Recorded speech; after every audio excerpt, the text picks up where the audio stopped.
नमस्कार मेरे प्यारे साथियों, एक बार फिर से आप सभी का स्वागत है आपके अपने YouTube चैनल सिंह मैथमेटिक्स पे। मैं विशाल सिंह आप सभी को आपके परिवार सिंह मैथमेटिक्स पे तहे दिल से स्वागत करता हूं। मेरे प्यारे साथियों, इस वीडियो में हम लोग आरआरबी एनटीपीसी में पूछे गए महत्वपूर्ण प्रश्न देखने वाले हैं, जो कि अगर आप वनडे कॉम्पिटिटिव एग्जाम्स की प्रिपरेशन करते हैं तो आपके लिए बहुत ज्यादा उपयोगी होगा। तो चलिए स्टार्ट करते हैं। पहला सवाल है कि एक समांतर श्रेणी है, एक अर्थमेटिक प्रोग्रेशन है और इस अर्थमेटिक प्रोग्रेशन में 142, 148, 154 और आपसे पूछ रहा है कि बताइए 12वां पद क्या होगा, मतलब 12वें नंबर पे कौन सा आएगा, इसकी जो 12th टर्म होगा वो क्या होगा। सबसे पहले समझिए, अगर जब भी आपसे पूछा जाए कि 12वां पद क्या होगा, 13वां पद क्या होगा, तो एक फॉर्मूला होता है a प्लस, यहां 12वां पद पूछा है तो इसमें से एक घटा देंगे, तो 12 में से एक घटा देंगे तो 11 और ये हो जाएगा डी कॉमन डिफरेंस। तो 12वां पद पूछा है तो a प्लस 11d। अगर इसी प्रकार से nवां पद पूछा होता तो हम बोल देते a plus n minus 1d। ये हमारा nवां पद निकालने का फॉर्मूला है। तो a प्लस 11d, a क्या होता है, जो पहले पद होते हैं, जो फर्स्ट टर्म होते हैं उसे हम a बोलते हैं। तो a के जगह रख देंगे 142 प्लस 11 और d क्या होता है, d होता है सार्व अंतर कॉमन डिफरेंस। तो अगले में से पिछले को घटा दीजिए, तो 148 आगे है, 142 पीछे है, तो आगे में से पीछे को मतलब कि नेक्स्ट में से उसके जस्ट बिफोर वाले को माइनस कर दीजिए। तो 148 में से 42 जाएगा, 106 आ जाएगा। तो डियर मेरे प्यारे भाई, यहां पर इसको सॉल्व कर दीजिए, आंसर आ जाएगा। देख लीजिए कितना आसानी से सॉल्व हो जाएगा। कि अगर हम इसको सिंपली देखें तो 6 कम 6 ये हो जाएगा 66 और ये 142, इन दोनों को जैसे ही जोड़ेंगे तो आंसर आ जाएगा 208, 208। आप यूनिट डिजिट भी चेक कर सकते थे, केवल लास्ट में ही 8 आ रहा, option number C, option number C. चलिए आगे देखते हैं अगला सवाल। क्वेश्चन है कि एक सीरीज दिया हुआ है, इस सीरीज को देख लीजिए 17, 22, 27, 32। आपसे पूछा है कि बताइए 20वां पद क्या होगा, 20वां पद क्या होगा मेरे प्यारे साथी, 20वां पद क्या होगा। अभी मैंने सिखाया कि अगर 20th टर्म पूछ रहा है तो a प्लस 1 माइनस करके, मतलब हमें a प्लस 19d निकालना है, a प्लस 19d, a मतलब जो पहले नंबर पे पद दिया है वो, प्लस 19d क्या होता है, आगे में से पीछे को माइनस कर दीजिए। देखिए 22 में से 17 5, 27 में से 22 5, 32 में से 27 5, हर जगह सेम आ रहा है, मतलब ये समांतर श्रेणी है, एपी है। 5 का मल्टीप्लाई कर दीजिए। मेरे प्यारे साथी यूडी चेक करिए, सबका यूनिट डिजिट अलग अलग है, ठीक है। यहाँ 2 7 है तो देख लीजिए 9 7 5 45, ये देखिए सॉरी 9 5 45, मतलब इसका यूनिट डिजिट 5 आएगा। अगर आपको नहीं समझ आ रहा है तो सिंपल जोड़ लीजिए, उतना ज्यादा दिमाग लगाने वाली कोई बात ही नहीं है। तो मेरे प्यारे साथी आंसर आ जाएगा 112, 112 इस सवाल का एग्जैक्ट आंसर हो जाएगा। चलिए आगे बढ़ते हैं। यहां पर देखिएगा क्वेश्चन कह रहा है कि एक समांतर श्रेणी दिया है, इसका 10वां पद क्या होगा। पहले एक समझते हैं कि ये समांतर श्रेणी क्या क्या दिया हुआ है। एक समांतर श्रेणी दिया हुआ है, एक समांतर श्रेणी √2, 3√2, 5√2, 7√2 और आपसे पूछ रहा है कि आप इसका 10वां पद बताइए कि 10वां पद क्या होगा, मतलब 10th टर्म क्या होगा। अभी सिखाया डियर, जो पहले नंबर पे दिया होता है इसे a बोल लेंगे, आगे में से पीछे को माइनस कर लेंगे, तो 3√2 में से √2 माइनस करेंगे, यहाँ 1 मल्टीप्लाई है तो 3 में से 1 गया, 2√2, ये हमारा d का मान आ गया। आपसे पूछ रहा है कि 10वें नंबर पे क्या है, तो a प्लस 10 में से एक माइनस करिए 90, a प्लस 90। a की वैल्यू देख लीजिए, a की वैल्यू दिया हुआ है मेरे प्यारे साथी √2 प्लस 9 इंटू डी का मान है 2√2, 2√2, तो √2 प्लस 18√2, यहाँ √2 के साथ 1 मल्टीप्लाई है तो आंसर आ जाएगा 19√2। 19√2 मेरे प्यारे साथी, जहां पर भी दिखे ऑप्शन नंबर डी लगा के आगे बढ़ जाइएगा। तो आप देख सकते हैं कितना आसानी से हम क्वेश्चंस को सॉल्व कर पा रहे हैं, कहीं पर भी कोई समस्या कोई दिक्कत नहीं है।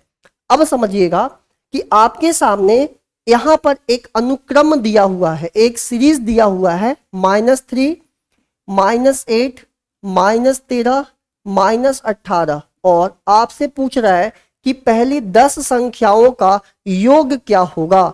अब यहां पर हमें यह नहीं बताना है कि 10वां पद क्या होगा, हमें इन सभी का पूरे 10 टर्म को जोड़ना है। मतलब हमें 10 पदों का योग निकालना है, 10 पदों का योग निकालना है। अब मैं आपको एक तरीका बताऊंगा, अगर 10 पदों का n पूछे या n पदों का सम पूछे तो फॉर्मूला हो जाएगा n/2 2a plus n-1 into D. अगर आपसे n पदों का सम पूछे, n टर्म का सम पूछे तो n/2 2a plus n-1 D. अब इसी चीज को यहां पर अप्लाई कर दीजिए, देखिए कितना आसानी से आंसर आ जाएगा। पदों की संख्या कितना है 10, तो n की वैल्यू कितना आ गया 10, 10/2। यहां से n की वैल्यू आ गया 10 क्योंकि 10 पदों का वैल्यू निकालना है। यहां से देखिए 2a, a मतलब जो पहले नंबर पे दिया है, तो पहले नंबर पे पद दिया है -3, n-1, n मतलब 10, 10 में से एक गया 9 और d की वैल्यू कितना होगा, अगले टर्म में से पिछले को माइनस कर दीजिए। -8 में से जब -3 माइनस करेंगे तो ये -5 बन जाएगा। अब आपको इसको सॉल्व कर लेना है। ये देखिए 5 हो गया और -6 और -45, तो ये डियर बन जाएगा 5 गुणे माइनस का 51, तो आंसर आ जाएगा 255 माइनस का 255। देख लीजिए option number D, option number D इस सवाल का एग्जैक्ट आंसर हो जाएगा मेरे प्यारे साथी। आगे बढ़ते हैं अगले सवाल पे। अगला सवाल समझने का प्रयास करिएगा। देखिए एक सुंदर सा सवाल लेते हैं, ये सवाल देखिए सभी लोग। कह रहा है कि दो संख्या का जो समांतर माध्य है और गुणोत्तर माध्य है उसकी वैल्यू दिया है 7 और 2√10। अगर मैं आपसे बोलूं कि दो संख्या है a और b, अगर मैं आपसे बोलूं कि दो नंबर है a और b और आपसे बोलूं कि समांतर माध्य, समांतर माध्य को इंग्लिश में अर्थमेटिक मीन कहते हैं, तो दोनों को जोड़कर 2 से भाग दे दीजिएगा, ये हो गया हमारा समांतर माध्य। अगर मैं आपसे बोलूं कि इसका गुणोत्तर माध्य या ज्योमेट्रिक मीन क्या होगा, तो √a इंटू b होता है। अब मेरे प्यारे साथी समांतर माध्य दिया है 7, गुणोत्तर माध्य दिया है 2√10, तो आपको बताना है कि वो दो संख्याएं कौन सी हैं। ऑप्शन पे आ जाते हैं। अब बताइए 5 और 4 है, अगर मैं 5 और 4 मानता हूं कि ये 5 है और ये 4 है, तो 5 में 4 जोड़ के 2 भाग देंगे तो ये 7 नहीं आएगा, मतलब ये ऑप्शन नहीं हो सकता। 2 और 20 को जोड़ के 2 से भाग देंगे 11 आ जाएगा, ये भी नहीं होगा। 8 और 5 को 2 से भाग देंगे तो 7 नहीं आएगा, ये भी नहीं होगा। तो आंसर आ जाएगा ऑप्शन नंबर सी। कैसे? वो संख्याएं रही होंगी 4 और 10, जब आप दोनों को जोड़कर 2 से डिवाइड मारेंगे तो 14 का आधा हो जाएगा 7, मतलब जो समांतर माध्य रहा होगा वो 7 रहा होगा। और ये देखिए दिया भी है।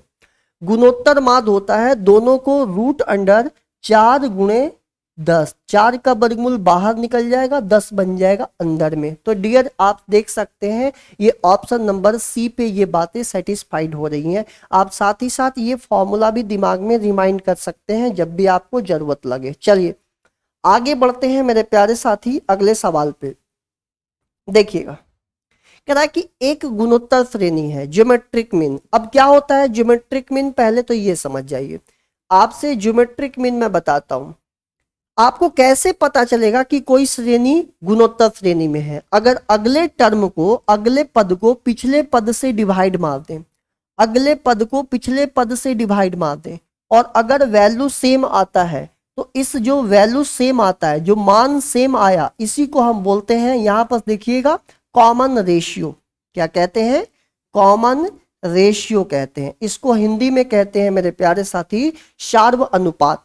ठीक है, अब आपसे पूछा है कि बताइए पांचवा पद क्या होगा, पांचवा पद क्या होगा, पांचवा पद क्या होगा। तो फॉर्मूला याद रखिएगा कि अगर आपसे Tn पूछे तो AR के पावर n-1 होता है, ये कब फॉर्मूला लगाएंगे, जब आपको गुणोत्तर श्रेणी की बात किया जाए। तो पांचवा पद पूछा है, तो पांचवा पूछा है ए का मतलब जो पहले नंबर पे दिया होता है उसे हम ए बोलेंगे, तो ए का मान 3 आ गया। आर कैसे निकलता है ये देखिए, इसी को हम आर कहते हैं, आर से डिनोट करते हैं। आगे को पीछे वाले टर्म से डिवाइड मारने पे अगर वैल्यू सेम आ जाए तो उसे आर बोलेंगे। ये भी आर है, ये भी आर है, तो आर की वैल्यू 2 हो गया। n-1 बताइए कितने पदों की बात हो रही है, 5, तो 5 में से 1 माइनस कर लेते हैं, तो ये बन जाएगा 3 इंटू 2 के पावर 4, 3 इंटू 2 के पावर 4, 16, तो 16 तिया 48। मेरे प्यारे साथी जो पांचवें पद होगा वो होगा 48, 48 लगा के आगे बढ़ जाइएगा।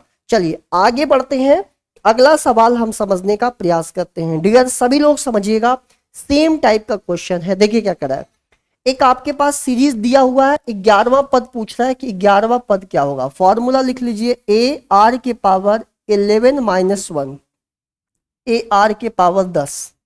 ए की वैल्यू जो पहले नंबर पे लिखा है उसे हम ए मानेंगे।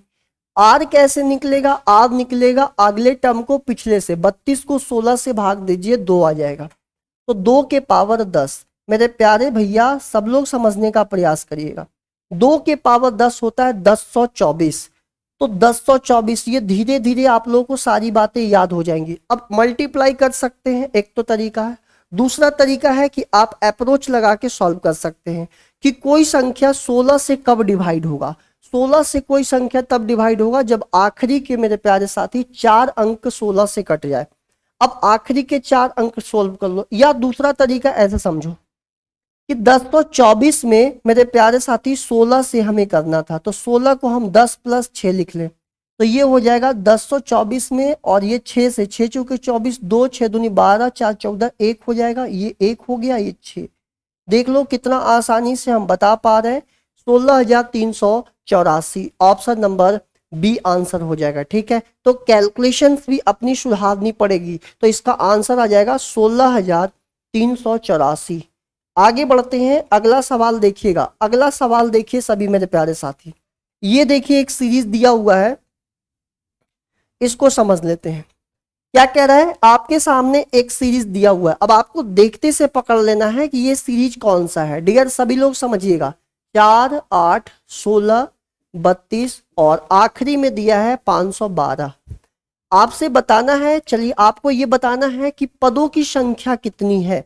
तो डियर अगर हम अगले टर्म को पिछले टर्म से डिवाइड दें, 8 को 4 से भाग देंगे 2 आ गया, 16 को 8 से भाग देंगे 2 आ गया, 32 को 16 से भाग दिए 2। इसका मतलब है कि ये ज्योमेट्रिक प्रोग्रेशन है, जीपी है, और इसमें पदों की संख्या निकालना है। अभी बताइए आखिरी पद पे क्या लिखा हुआ है। जैसे मैं बोलूं टीएन मतलब आखिरी पद, लास्ट टर्म, फॉर्मूला होता है ए आर के पावर n-1, यही होता है। अब बताइए टीएन का हम दूसरा नाम लास्ट टर्म भी बोल सकते हैं, इसको हिंदी में अंतिम पद कहते हैं। तो अंतिम पद दिया है 512, ए की वैल्यू जो पहले नंबर पे, आर निकलेगा अगले टर्म को पिछले टर्म से भाग देंगे, 8 को 4 से भाग देंगे 2, n-1, हमें पता ही नहीं कि पदों की संख्या कितनी।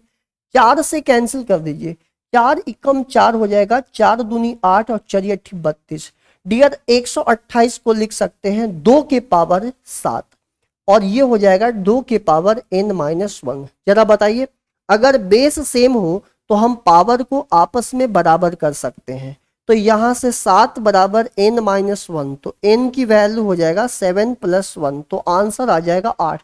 ऑप्शन नंबर बी लगा के आगे बढ़ जाइएगा। उम्मीद करते हैं मेरे प्यारे साथियों आप लोगों को सारी बातें बहुत अच्छी तरह से समझ आ रही होगी। अगर आप समझने का प्रयास कर रहे होंगे तो बड़े आसानी से आप सारी बातों को समझ पा रहे होंगे। कह रहा है कि दो धनात्मक संख्या का जो समांतर माध्य है और गुणोत्तर माध्य है उनका योग उन संख्याओं के अंतर के बराबर है। समझिएगा क्या कह रहा है कि दो संख्या है, एक a मान लेते हैं और b मान लेते हैं, तो इनका जो समांतर माध्य बनेगा a + b/2, और जो गुणोत्तर माध्य बनेगा, गुणोत्तर माध्य मतलब √√ab, इन दोनों का जो सम होगा ये इन दोनों संख्याओं के अंतर के बराबर है। संख्या के अंतर मतलब a - b के बराबर।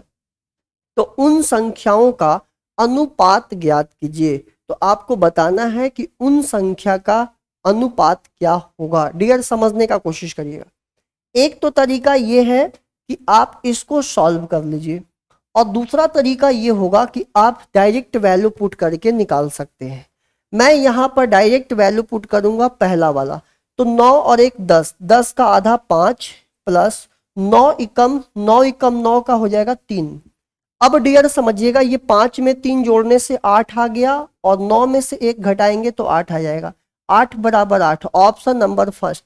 तो ये सब टेक्निक्स आपको धीरे धीरे अपने अंदर लाने पड़ेंगे, तब जाकर मेरे प्यारे भाई गोली की रफ्तार जैसे क्वेश्चंस पे प्रहार कर पाएंगे, जो कि नीड भी है। सही है कि नहीं?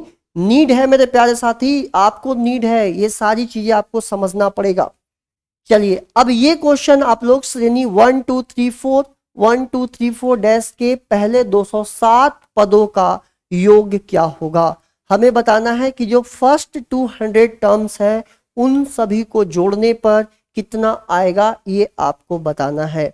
तो ये क्वेश्चन हमारा होमवर्क है और आप सभी को कमेंट में लिखकर बताना है कि इस सवाल का आंसर आप क्या निकाल रहे हैं। तो right in comment box, right in comment box. सभी लोग इस क्वेश्चन का आंसर कमेंट बॉक्स में लिखेंगे और मुलाकात होगी फिर अगली वीडियो में। और तब तक के लिए खुश रहिए, मस्त रहिए, हंसते रहिए, मुस्कुराते रहिए, आगे बढ़ते रहिए और तबीयत से पढ़ाई करते रहिए। फिर अगली वीडियो में हम कुछ अच्छे मजेदार कॉन्सेप्ट के साथ मुलाकात करेंगे, अच्छे सवाल के साथ। तब तक के लिए जय हिंद, जय Bharat, love you to all, अपना ख्याल रखिए।